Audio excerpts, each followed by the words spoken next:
Namaste and welcome back to today's episode of Mahabharata Matters. In the previous episodes, we saw that King Virata, with the help of Yudhiṣṭhira and his three brothers, had defeated Susharma. On the other side, Arjuna and Uttarakumara had gone to face the Kaurava army. When King Virata arrived with his army back at the city, Prince Uttarakumara and Brihannala had not arrived yet.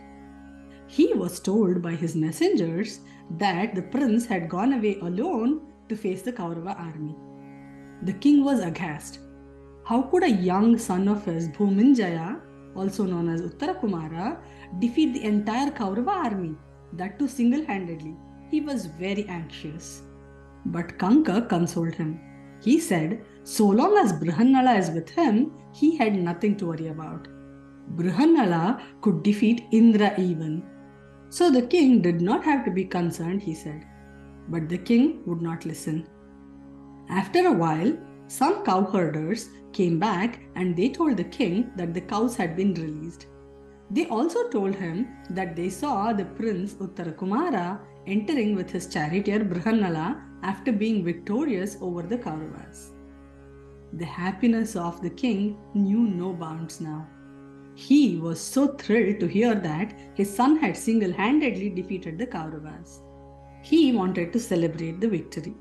He asked Kanka to play a game of dice with him. Kanka warned him.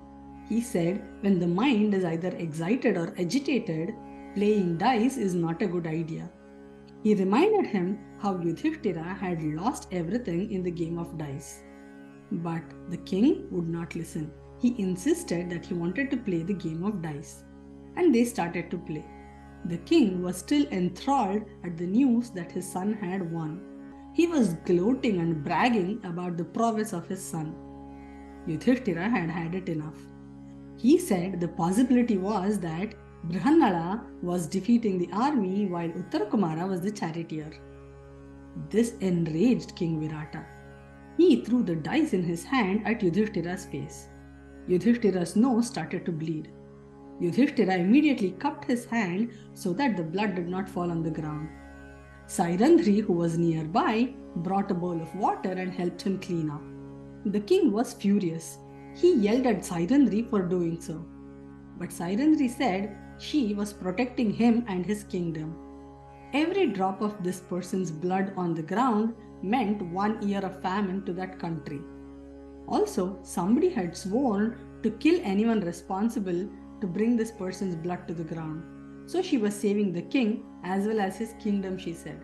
He didn't pay attention to anything she said. By then, a messenger came and announced that Prince Uttarakumara and Brihannala had entered the palace. Kanka took the messenger aside secretly. He told him to stop Brihannala from entering the palace along with the prince. It was for the benefit of the king, he said, because he did not want Arjuna to see his blood and kill the king. The prince entered alone. The king was thrilled to see his son.